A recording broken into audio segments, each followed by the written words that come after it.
The rain hammered against the windows of the Avengers compound as Steve Rogers sat alone in the briefing room, his famous shield resting against the wall beside him. The fluorescent lights cast harsh shadows across his face, revealing something few had ever seen, doubt etched deep into the features of America's greatest hero. 3 days had passed since the mission in Prague. 3 days since he watched innocent civilians die while he made the impossible choice between saving a city and saving the people he loved most. The headlines called it a victory. The world celebrated Captain America's heroism once again. But Steve knew the truth that gnawed at his soul like acid. He had hesitated. For exactly 4 seconds, he had stood frozen, torn between duty and heart. In those 4 seconds, the Crimson Viper's bomb had detonated in the marketplace, killing 17 people. Men, women, children who would be alive if he had acted faster, thought clearer, been better. The door creaked open, interrupting his torment. Natasha Romanoff entered, her footsteps silent despite the weight of her own burdens. She didn't speak immediately. Instead, she moved to the coffee machine, preparing 2 cups with the practiced efficiency of someone who understood that sometimes the greatest conversations began in silence. "You're torturing yourself again," she said finally, setting a steaming mug before him. The aroma of black coffee mixed with the sterile air of the compound. 17 people, national. His voice cracked slightly, a sound so foreign from the usually unwavering Captain America that it made Natasha pause mid-sip. 17 souls who trusted me to protect them. I failed them. Natasha studied his face, seeing past the iconic jawline and determined eyes to the man beneath, the man who carried the weight of every life he couldn't save. You saved Prague. 8 million people are alive because of your choice. The math doesn't make it easier. Steve's hands trembled almost imperceptibly as he lifted his coffee. Every night, I see their faces. I hear their voices calling for help. And I know that somewhere out there, families are grieving because I wasn't fast enough, smart enough, good enough. The silence stretched between them, heavy with shared understanding. Natasha had her own ghosts, her own ledger stained red with difficult choices. But Steve's burden was different. He wore the symbol of hope, justice, and moral certainty. The world looked to Captain America for answers, for unwavering righteousness, for the promise that good would always triumph over evil. "Do you remember what you told me after Lagos?" Natasha asked softly. "You said that sometimes the best we can do is start over. That we can't save everyone, but we can save someone." Steve's laugh was bitter, hollow. Easy words when you're comforting someone else. Harder when you're drowning in your own failures. He stood abruptly, pacing to the window where rain continued its relentless assault on the glass. "How many more will die because I'm not worthy of this shield? How many more families will I destroy?" The question hung in the air like a physical presence, pressing down on both of them. Outside, lightning illuminated the training grounds where Steve had spent countless hours preparing for battles that would test his strength, his strategy, his resolve. But no amount of physical preparation could ready him for the weight of moral complexity, for the crushing responsibility of deciding who lived and who died. "The serum made me stronger, faster, more resilient," he continued, his breath fogging the window. "But it didn't make me wiser. It didn't give me the ability to be in 2 places at once, to save everyone who needs saving. I'm still just a kid from Brooklyn who wanted to do the right thing." Natasha joined him at the window, their reflections ghostly in the rain-streaked glass. "That kid from Brooklyn has saved more lives than you can count. But you're human, Steve. Even enhanced humans make mistakes." "The world doesn't see Captain America as human," he replied, his voice barely above a whisper. "They see me as a symbol, an ideal. But symbols don't bleed. Symbols don't doubt. Symbols don't lie awake at night wondering if they are more harm than help." Thunder rolled across the sky, echoing the turmoil in Steve's heart. He had dedicated his life to being more than human, to embodying the best of American values, to standing as proof that good could triumph over evil. But in his quiet moments, in the darkness of his own thoughts, he wondered if he was nothing more than a fraud wrapped in vibranium and propaganda. The weight of the shield had never felt heavier than it did in that moment. Standing in the rain-soaked darkness of his own doubt, questioning everything he had believed about heroism, duty, and the terrible price of both. The Prague footage played on repeat in Steve's mind as he stood before the memorial wall in the compound's Hall of Remembrance. 17 new names would soon be etched into the granite, names he had committed to memory, along with their ages, their dreams, their families left behind. Maria Santos, age 34, mother of 2. Pavel Novak, age 7, who wanted to be an astronaut. Each name was a weight added to his shoulders, a voice added to the chorus of his guilt. Dr. Helen Cho found him there as dawn broke over the compound, still wearing the same clothes from the day before, dark circles carved deep beneath his eyes. She approached carefully, recognizing the signs of a man at war with himself. "When did you last sleep, Captain?" Her voice carried the authority of someone accustomed to treating stubborn heroes. "Sleep is for people who don't have blood on their hands," Steve replied without turning from the wall. His reflection in the polished granite looked haggard, broken, nothing like the confident leader the world expected. "Your hand saved 8 million people 3 days ago," Helen said gently. "The blood you think you see isn't there, Steve. It's guilt manifesting as visual hallucination, a common symptom of acute stress disorder."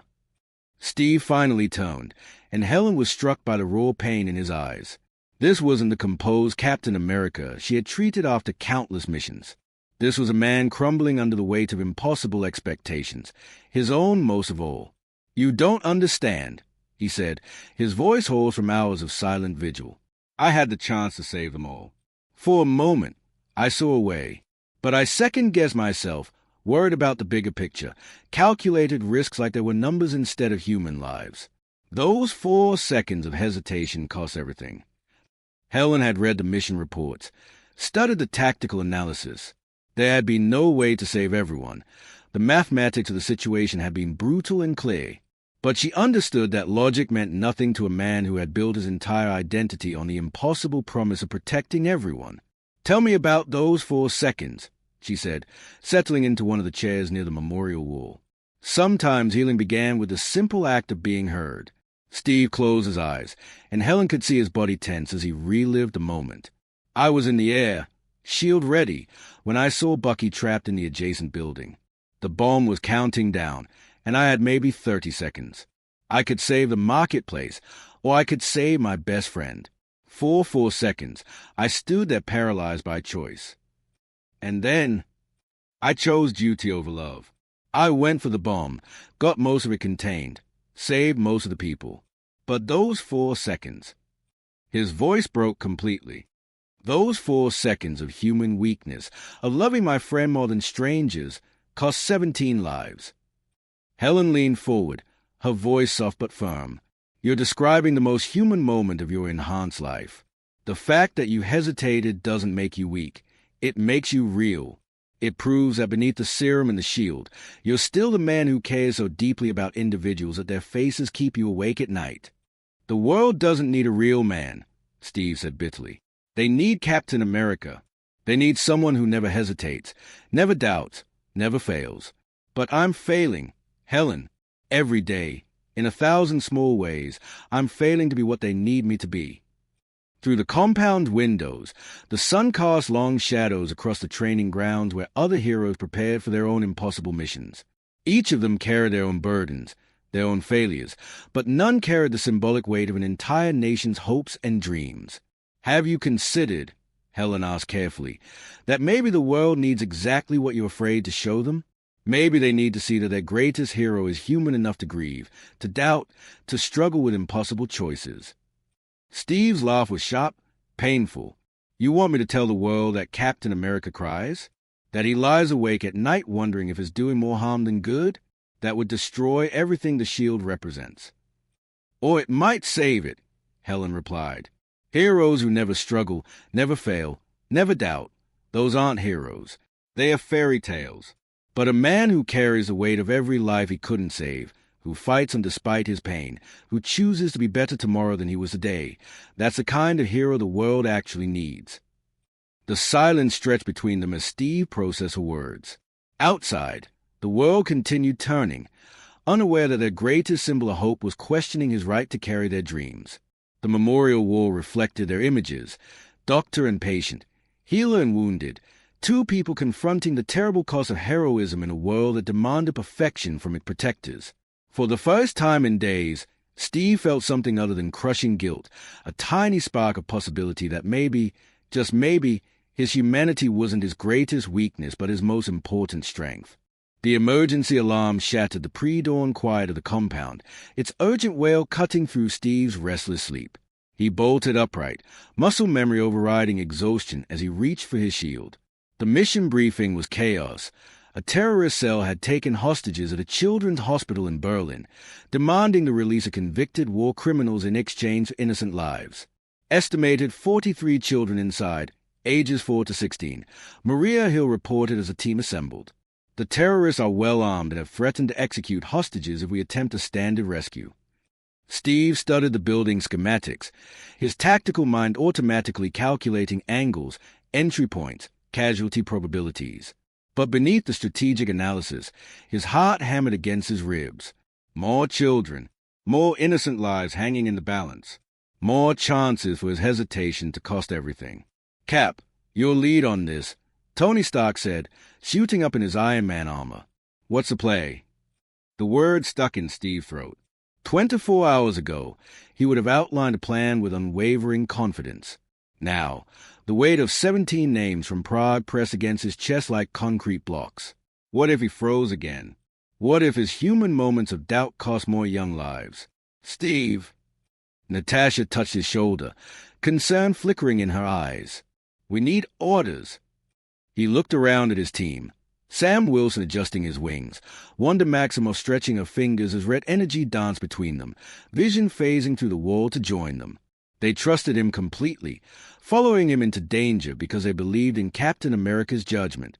But Captain America was a lie, a symbol wrapped around a man who was crumbling under the weight of impossible expectations. "I can't," he whispered, the words falling like stones into the sudden silence. "What did you say?" Tony's face was incredulous behind his helmet's HUD display. Steve's hand shook as he set down his shield, the vibranium clanging against the floor like a death knell.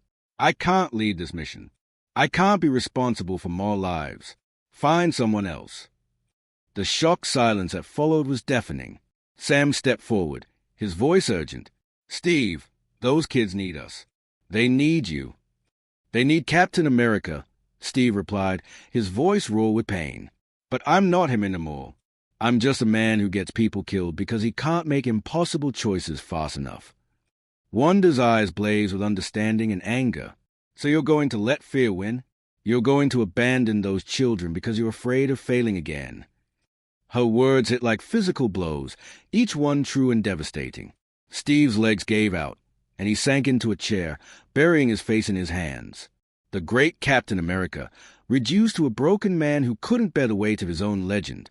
"Prague broke me," he said, his voice muffled by his palms. "Standing there for 4 seconds, choosing between my heart and my duty, watching people die because I'm human instead of the perfect soldier everyone needs me to be. How can I lead when I don't trust my own judgment?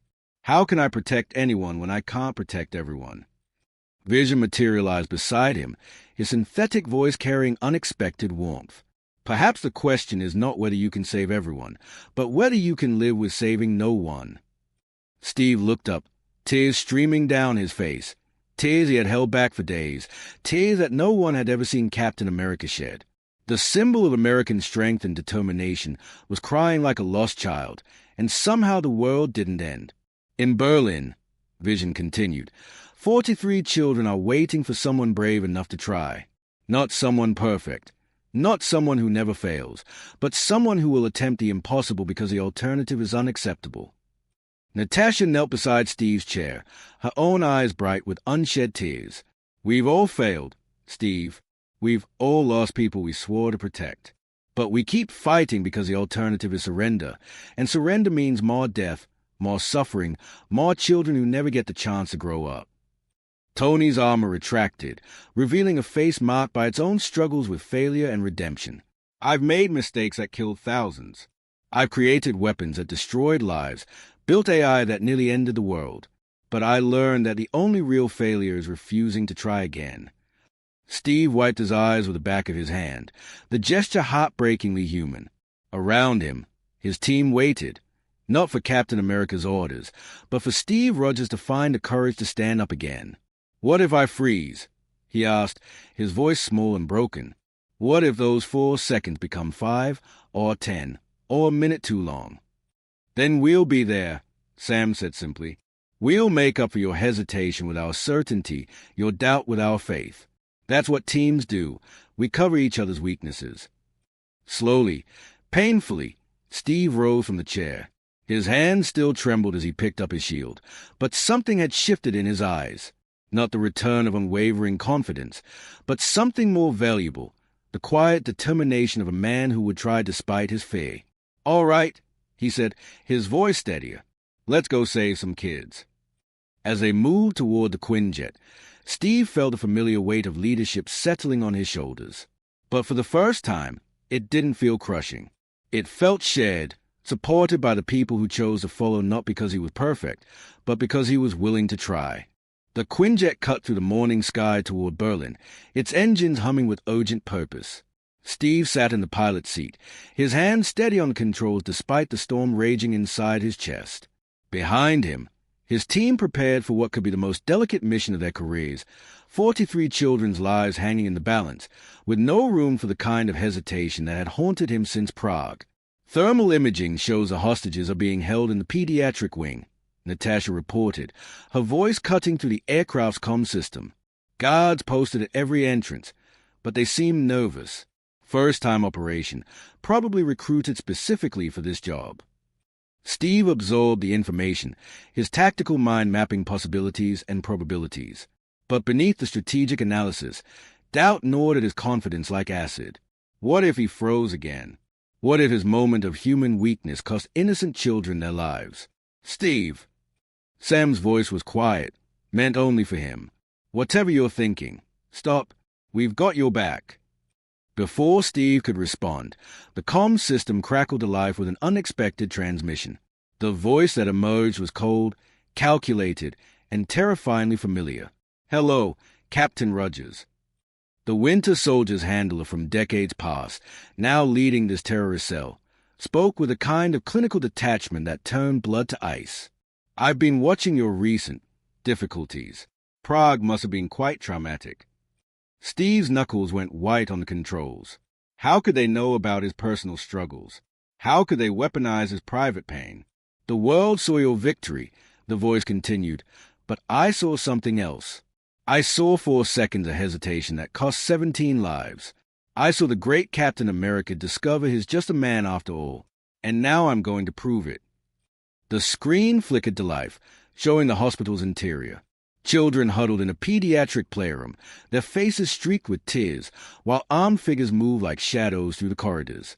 But what made Steve's heart stop was the sight of a small boy, no more than 6 years old, being held separately from the others.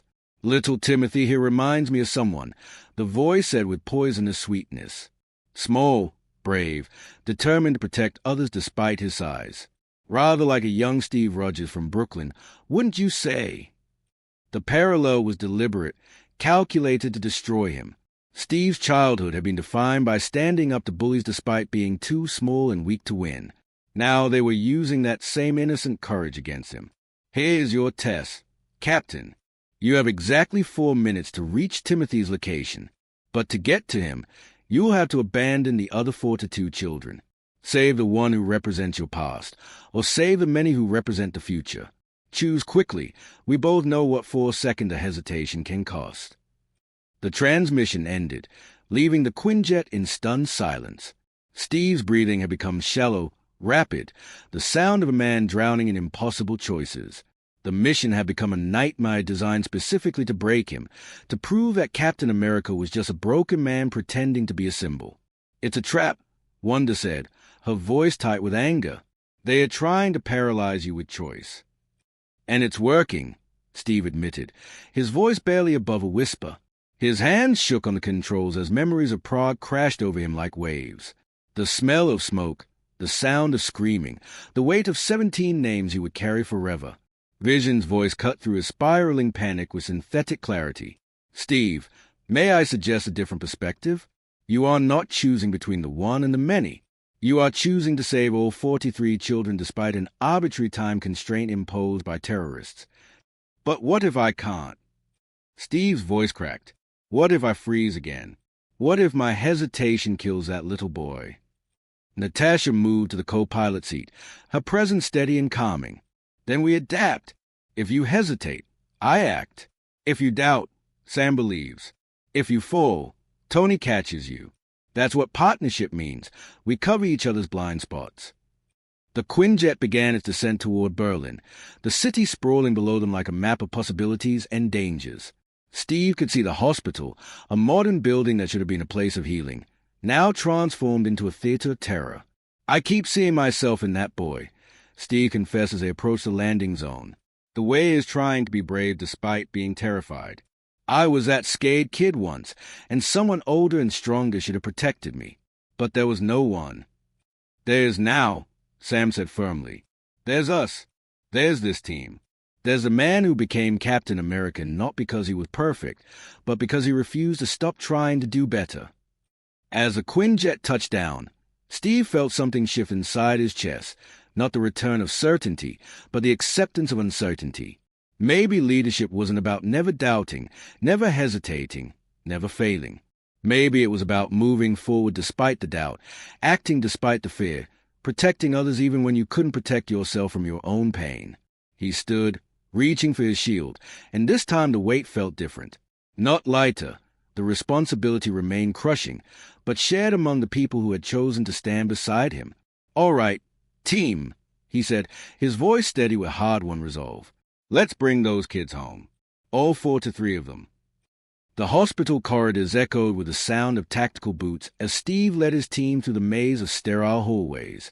Every step carried a weight of 43 innocent lives, but for the first time since Prague, he moved with purpose instead of paralysis.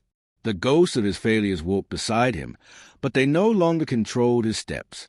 Thermal shows the main group in the pediatric playroom. East Wing.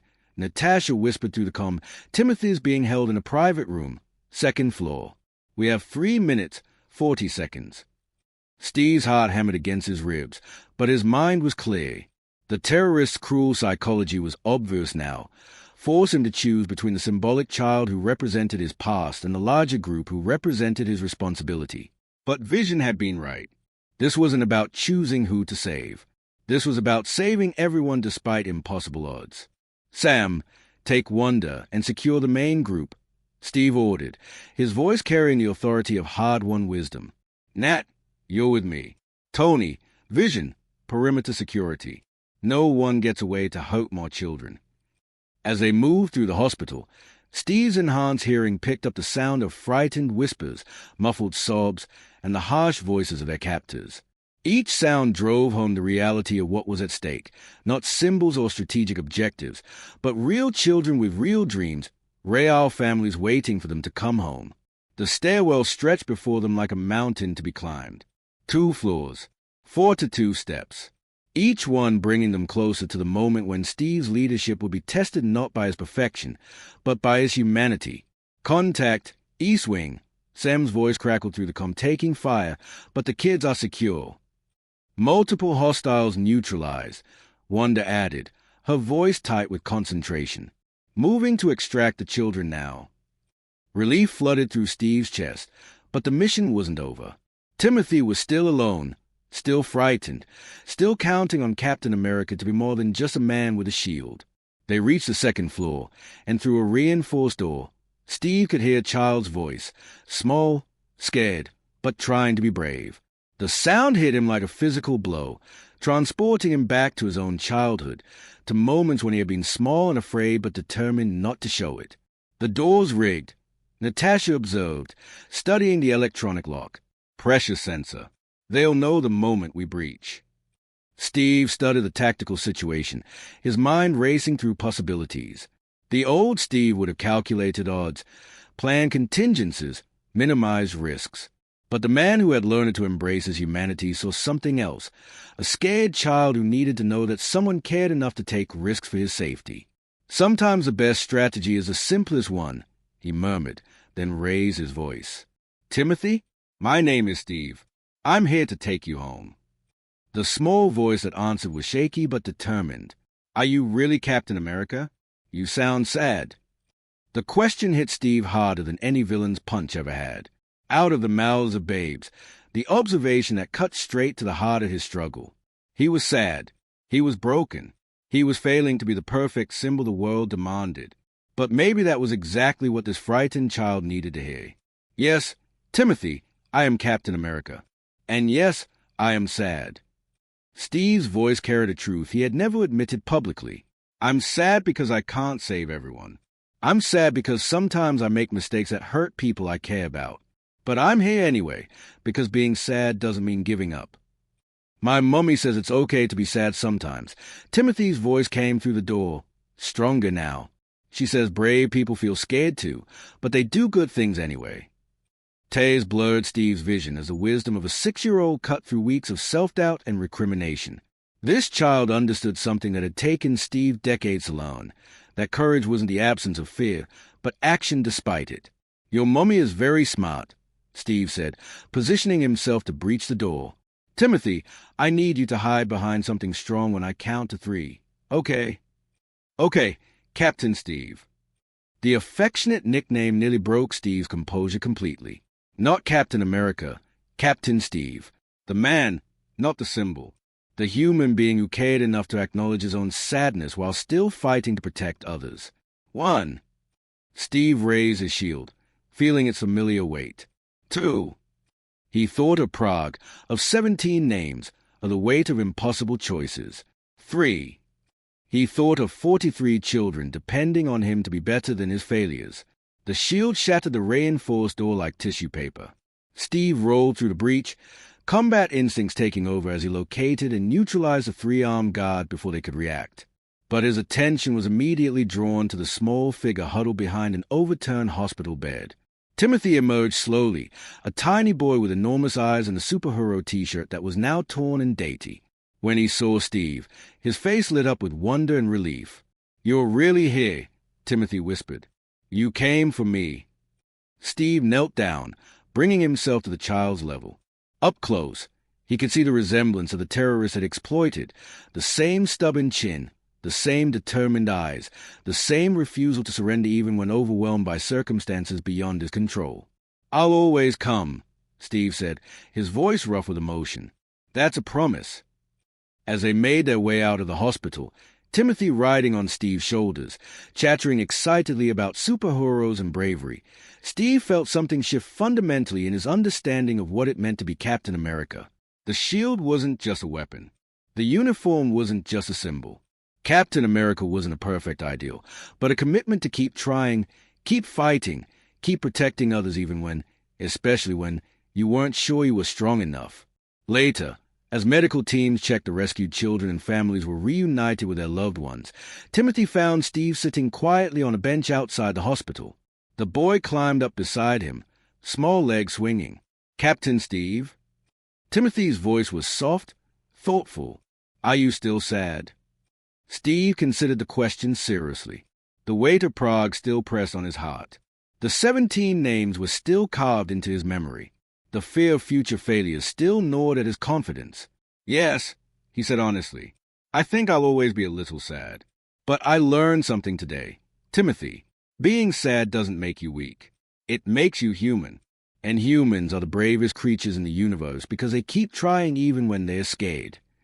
Timothy nodded solemnly, then leaned against Steve's arm with the absolute trust that only children possess. "I think you're the best Captain America ever, because you're sad but you saved us anyway." As the sun set over Berlin, Steve Rogers understood finally that his tears weren't a weakness to be hidden behind his mask. They were proof of his humanity, evidence of a heart that cared so deeply that it broke a little with every loss and healed a little with every life saved. The shield would always be heavy. The responsibility would always be crushing. The choices would always be impossible. But he would carry them all, not because he was perfect, but because he was human enough to cry and strong enough to stand back up. That was the real meaning of Captain America, not a symbol without flaws, but a man who embraced his flaws and fought on anyway. And in that truth, Steve Rogers finally found his peace.